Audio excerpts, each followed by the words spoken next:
Now the next sutta, number 51. Once the Exalted One was staying near Savatthi at Jeta Grove in Anathapindika's park. On that occasion the Exalted One addressed the monks, saying, Monks, though a monk be not skilled in the habit of others' thoughts, at least he can resolve, I will be skilled in the habit of my own thought. Thus, monks, should you train yourselves. I stop here for a moment. Here the Buddha is saying is that even though a monk, he is not able to read other people's minds, at least he should be able to read his habitual thoughts, his own mind. So he should train himself to always read his own mind. Then the Buddha continued, and how is a monk skilled in the habit of his own thought? Just as if monks, a man or woman or a young lad fond of self-adornment, examining the reflection of his own face in a bright, clean mirror or bowl of clear water, should see therein a stain or speck, and strive for the removal of that stain or speck. And when he no longer sees it there, is pleased and satisfied thereat, thinking, Again it is to me that I am clean. Even so, a monk's introspection is most fruitful in good conditions. Thus, do I or do I not generally live covetous? That means greedy for others' things. Do I or do I not generally live malevolent in heart or with ill will? Do I or do I not generally live possessed by sloth and torpor? Do I or do I not generally live restless in mind? Do I or do I not generally live in doubt and wavering? Do I or do I not generally live wrathful, or with soiled thoughts, or with body passionate, or sluggish without energy? Or do I live uncontrolled or not? Monks, if on self-examination a monk finds thus, I generally live covetous, malevolent in heart, possessed by sloth and torpor, excited in mind, doubtful and wavering, wrathful, with soiled thoughts, with body passionate, sluggish and uncontrolled, then that monk must put forth extra desire, effort, endeavor, exertion, impulse, mindfulness and attention for the abandoning of those wicked, unprofitable states. Just as monks, when one's turban or head is ablaze, for the extinguishing thereof one must put forth extra desire, effort, endeavor, exertion, unflagging mindfulness and attention. Even so, for the abandoning of those wicked, unprofitable states, one must do the same. But if on self-examination a monk finds thus, I do not generally live covetous, etc., then that monk should make an effort to establish just those profitable states, and further to destroy the asavas. That's the end of the suttas. Asavas here means uncontrolled mental outflows. If a person destroys the asavas, he becomes an arahant. So here this sutta is talking about the practice of right effort.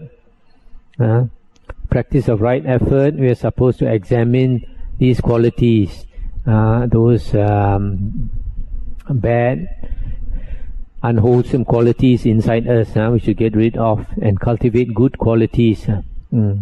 So this is, in the Noble Eightfold Path, right effort is one of the factors pertaining to meditation. Sometimes people practice meditation, they forget to examine their own mind. Sometimes some people, they observe outside, a lot of things outside. They are very mindful, a lot of things outside. But meditation must begin from inside. We must see all these things that pass through our mind. So what is unwholesome we should get rid of. Here is mentioned 5 things: covetousness, malevolence, sloth and torpor, restlessness, doubt. These 5 things are called the 5 hindrances. The 5 hindrances that prevent us from seeing things as they really are. So these we have to get rid of, and other unwholesome qualities like soiled thoughts, passionate thoughts, sluggish mind, no energy, uncontrolled mind, etc. So this is another very practical sutta in teaching us how to practice the Dhamma. The next sutta is number 60. Once the Exalted One was staying near Savatthi in Jeta Grove, Anathapindika's park. Now on that occasion, the Venerable Giri Mananda was sick, suffering, stricken with a sore disease. And the Venerable Ananda came to see the Exalted One and said this to him after paying respect, etc. Sir, the Venerable Giri Mananda is sick, suffering, stricken with a sore disease. It would be well, sir, if the Exalted One were to visit him out of compassion for him. And the Buddha said, if you, Ananda, were to visit the monk Girimananda and recite to him the 10 perceptions, there are grounds for supposing that when he hears them, that sickness will be allayed there and then. In other words, cured there and then. What are the 10 perceptions? Sanya. The perception of impermanence, of not-self, of the foul or unattractiveness, of wretchedness, of abandoning, of dispassion, of cessation, of distaste for the world, of impermanence in all conditioners, of recollection of breathing. And what, Ananda, is the perception of impermanence? Herein, a monk who has gone to the forest or to the root of a tree or a lonely place thus contemplates. Impermanent is objective form, impermanent are feelings, impermanent are perceptions, impermanent are volitions, and impermanent is consciousness. Thus he abides seeing impermanence in these 5 grasped at aggregates. This is called the perception of impermanence. I stop here for a moment. This first perception, the Buddha says, to contemplate is the perception of impermanence, anicca or anicca sanya. Here, the Buddha says we should contemplate that these 5 things are impermanent: form, feeling, perception, volition, consciousness. Form means the body, and then the others refer to the mind: feeling, perception, volition, and consciousness. Now these 5 things, all beings generally take to be the self, because we associate these 5 things with ourself. Either we think that they are the self, or they belong to the self, or they are inside the self, or the self is inside these 5 aggregates. So these are called the 5 grasp at aggregates, clung at aggregates. So we should see them as impermanent. So if we see that these 5 aggregates, we perceive that they are impermanent, then we won't cling to them so much. If we cling to these 5 aggregates, we cling to this body and mind, then because they are impermanent, they will change. They will grow old, it will become sick, and it will die. And if we cling to it, we will suffer when it changes. That is why we have to see the impermanence in this body and mind.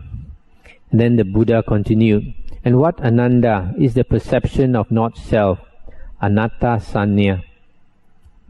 Herein, a monk who has gone to the forest, etc., thus contemplates. The eye is not the self. Objective form is not the self. The ear is not the self. Sounds are not the self.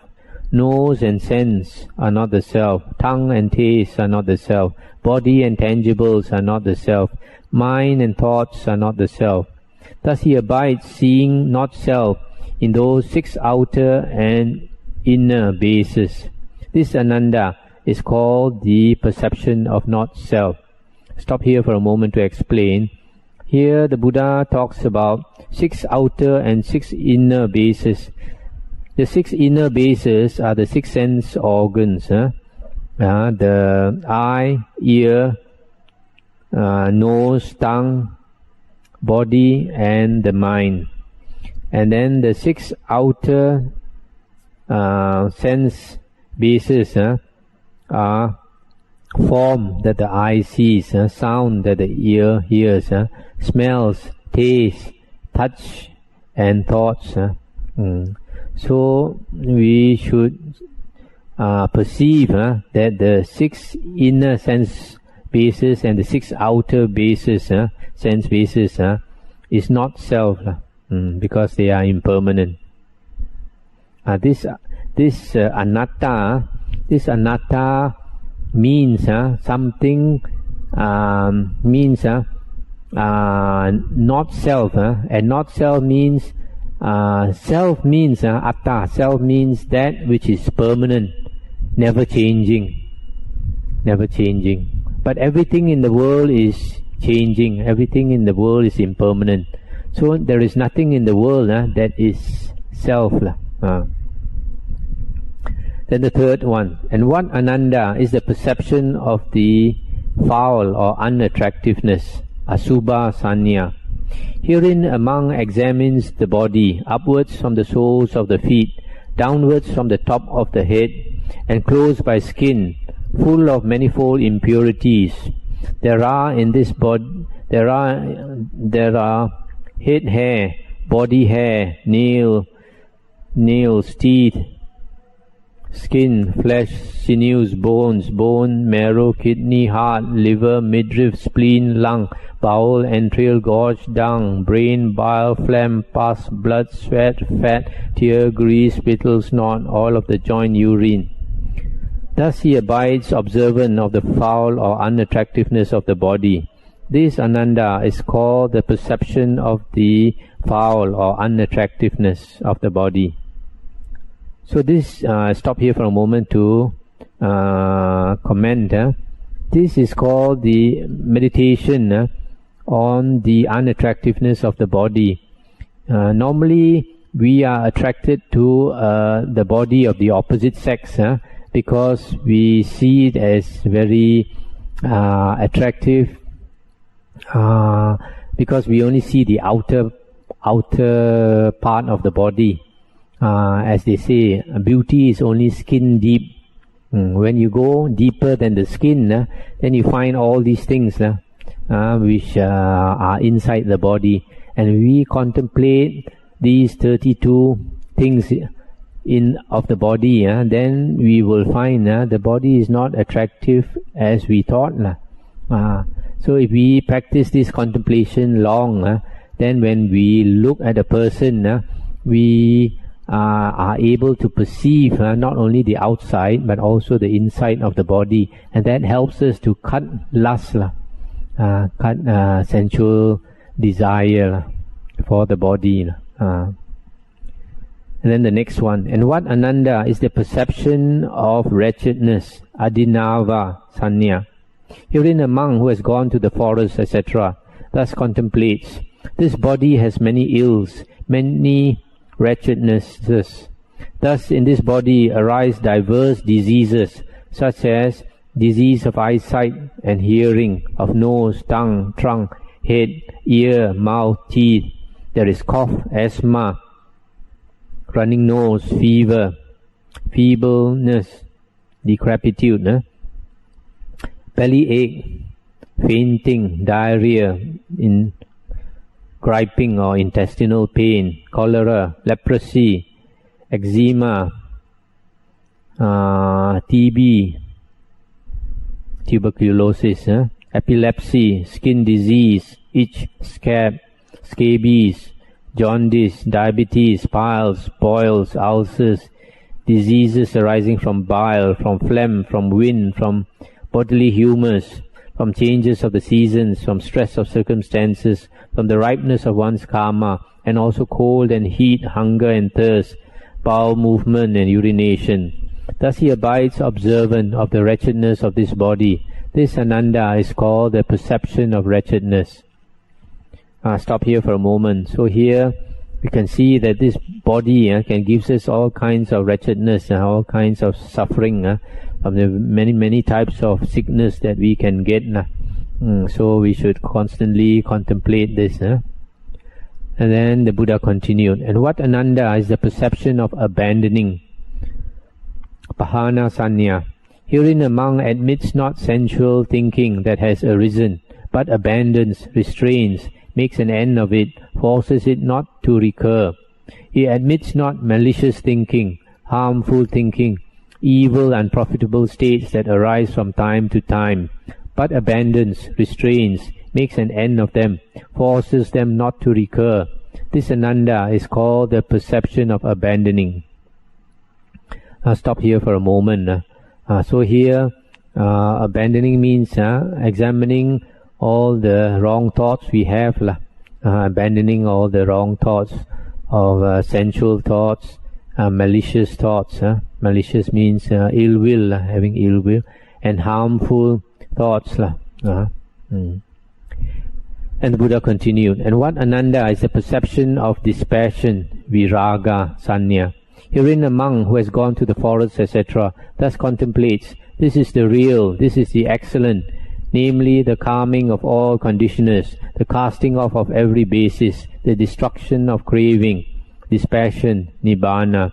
This Ananda is called the perception of dispassion. Let's stop here for a moment. Raga is passion, so viraga is dispassion. Dispassion for all the things of the world, and then the calming down of all the conditioners. Conditioners are, this Pali word is sankara. Sometimes it's translated as conditioned things. Probably conditioners is a better translation. It means everything in the world, because everything in the world is conditioned as well as conditioning other things. So it is also known as conditioners. So if all the things in the world are calmed down, and then you have this destruction of craving, dispassion, then you arrive at Nibbana. And the Buddha continued, and what is the perception of cessation, Nirodha? Herein a monk who has gone to the forest, etc., thus contemplates, this is the real, this is the excellent. And the same way, namely the calming of all conditioners, the casting off of every basis, the destruction of craving, cessation, nibbana. This Ananda is called the perception of cessation. Stop here for a moment. This is almost the same as the previous one, but instead of dispassion, here we have cessation. And then to continue, and what Ananda is the perception of distaste for the whole world, sabaloke anabirata sanya. Herein a monk, by abandoning, by not clinging to those graspings of systems, those mental standpoints and dogmatic bias that are in the world, delights not therein. This is called the perception of distaste for the whole world. Stop here for a moment. That means this monk is no more concerned with all the views in the world. He's put down all the views, and he develops a distaste for the whole world. And what Ananda is the perception of impermanence of all conditioners. Sabha sankaresu anicca sanya. Herein a monk is troubled by, ashamed of, and disgusted with all the conditioned things or conditioners. This is called the perception of impermanence of all conditioners. Let's stop here for a moment. This is also similar to the perception of impermanence, that everything in the world is impermanent, so is disgusted with it. And to continue, and what Ananda is the recollection of the breath, anapanasati. Herein a monk who has gone to the forest or to the root of a tree or a lonely place sits down cross-legged, holding the body upright and setting mindfulness in front of him. He breathes in mindfully and mindfully breathes out. As he draws in a long breath, he knows, a long breath I draw in. As he breathes out a long breath, he knows, a long breath I breathe out. As he draws in a short breath, he knows, a short breath I breathe in. As he breathes out a short breath, he knows, a short breath I breathe out. He puts into practice the intention, I shall breathe in, feeling it go through the whole body. Feeling it go through the whole body, I shall breathe out. Calming down the body aggregate, I shall breathe in. Calming down the body aggregate, I shall breathe out. Feeling the thrill of zest, the thrill of piti, delight, I shall breathe in and out.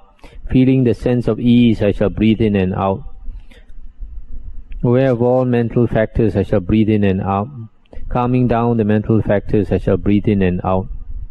Gladdening my mind, I shall breathe in and out. Composing my mind, I shall breathe in and out. Detaching my mind, I shall breathe in and out. Contemplating impermanence, I shall breathe in and out. Contemplating dispassion, contemplating ending, contemplating renunciation, I shall breathe in and out. This ananda is called the recollection of breathing. Now Ananda, if you were to visit the monk Girimananda and recite to him these 10 perceptions, there is ground for supposing that on his hearing them, that sickness of his will straight away be cured. Thereupon the Venerable Ananda, having learned by heart these 10 perceptions in the presence of the Exalted One, visited the Venerable Girimananda and recited them. On his hearing them, that sickness of the Venerable Girimananda was straight away cured, and he rose up from that sickness. And in this way, that sickness was banished from the Venerable Girimananda. So you see here, that's the end of the sutta, that for a monk such as this Venerable Girimananda, who has great love of the Dhamma, when he hears this type of Dhamma recited, he is so happy that the sickness was cured. Venerable Moggallana also at one time was sick, and the Venerable and the Buddha went to see him and also chanted to him the Bojjhangas, the factors of enlightenment, and he was so happy to hear that he also got cured of the sickness. These 10 perceptions here are quite useful things to contemplate. The perception of impermanence, of not self, of unattractiveness of the body, of the wretchedness of the body, of abandoning, of dispassion, of cessation, distaste for the whole world, or impermanence of all conditioners, and recollection of breathing. The next sutta, I think I have time to talk on, is sutta number 61. The Buddha said, monks, the extreme point of ignorance is not apparent, so that one may say, ignorance was not before, it has since come to be. And this statement, monks, is made. Nevertheless, one thing is apparent. Ignorance is conditioned by this or that. Ignorance, I declare, monks, has its nutriment. It is not without nutriment. And what is the nutriment of ignorance? The 5 hindrances should be the reply. I declare, monks, that the 5 hindrances have their nutriment, are not without nutriment. And what is the nutriment of the 5 hindrances? The 3 wrong ways of conduct should be the reply. Duccharita. They too have their nutriment. What? Non-restraint of the sense faculties should be the reply. They too have their nutriment. What is that? Lack of mindfulness and self-composure should be the reply. That too has its nutriment, I declare. What is that? Unthorough consideration, yoniso manasikara, should be the reply. And what is the nutriment of that? Lack of faith should be the reply. What is the nutriment of that? Not listening to true Dhamma. I declare, monks, that not listening to true Dhamma has its nutriment, is not without nutriment. And what is the nutriment of not listening to true Dhamma? Not following after the true man should be the reply. Thus, monks, the act of not following after the true man completes not listening to the true Dhamma. Not listening to the true Dhamma completes lack of faith, or leads to lack of faith. Lack of faith leads to unthorough consideration, which leads to lack of mindfulness and self-composure, which leads to non-restraint of the sense faculties, and which leads to the three wrong ways of conduct, and that leads to the five hindrances, and the five hindrances leads to ignorance. Such is the nutriment of this ignorance, such is its fulfillment.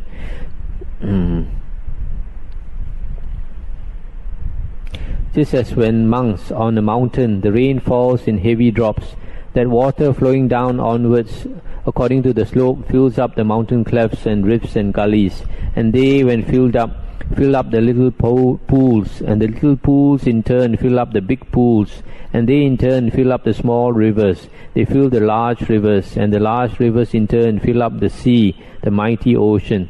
Thus is the nutriment of the mighty ocean, and thus its fulfillment.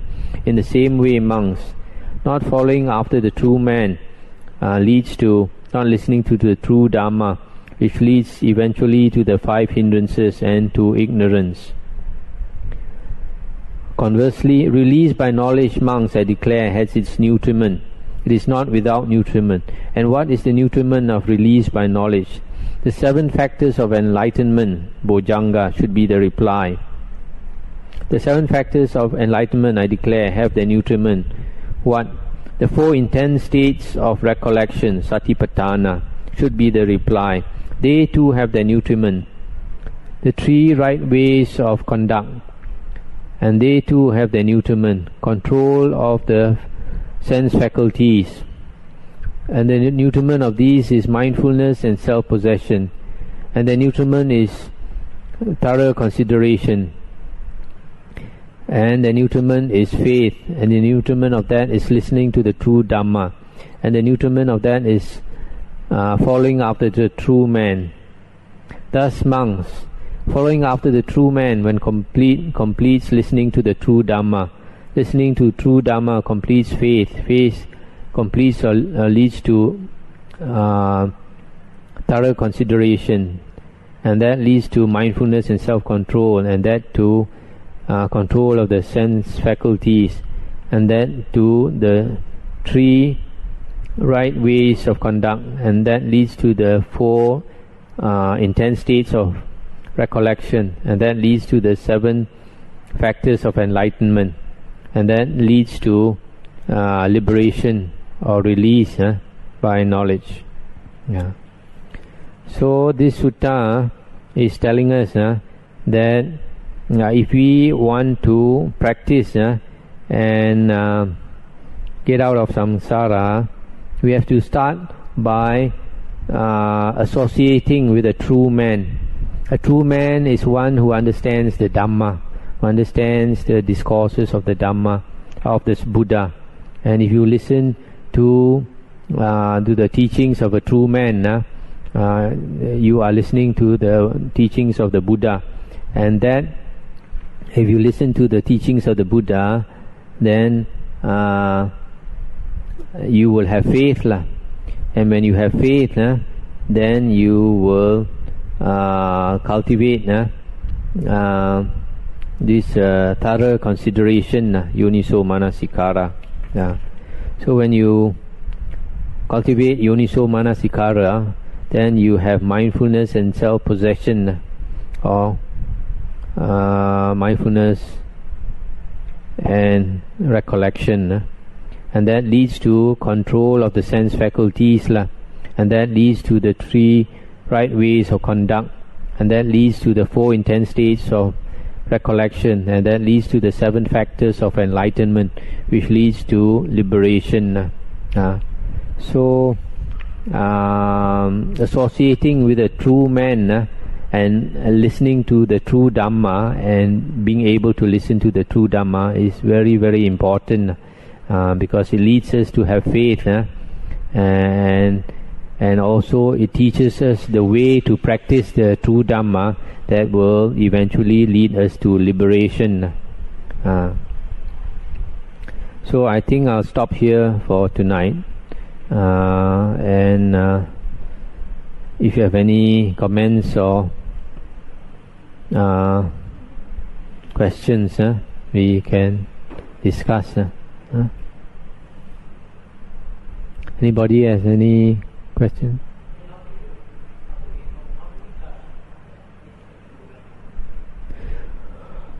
The Buddha said, whatever a monk teaches, you have to compare it with the suttas and the Vinaya. So if you compare what a monk teaches is consistent with the suttas, then you can accept his teachings.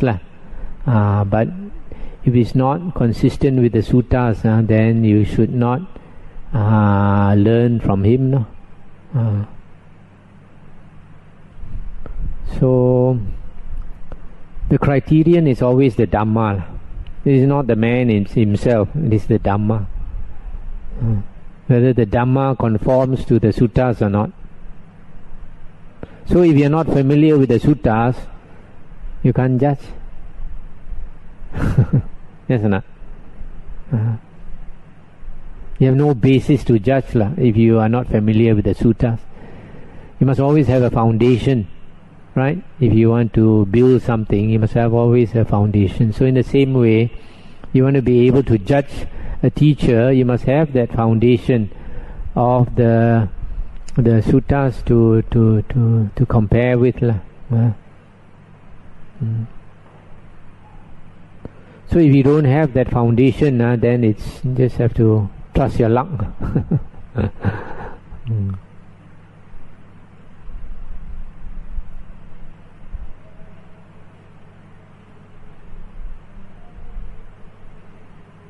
Because a lot of people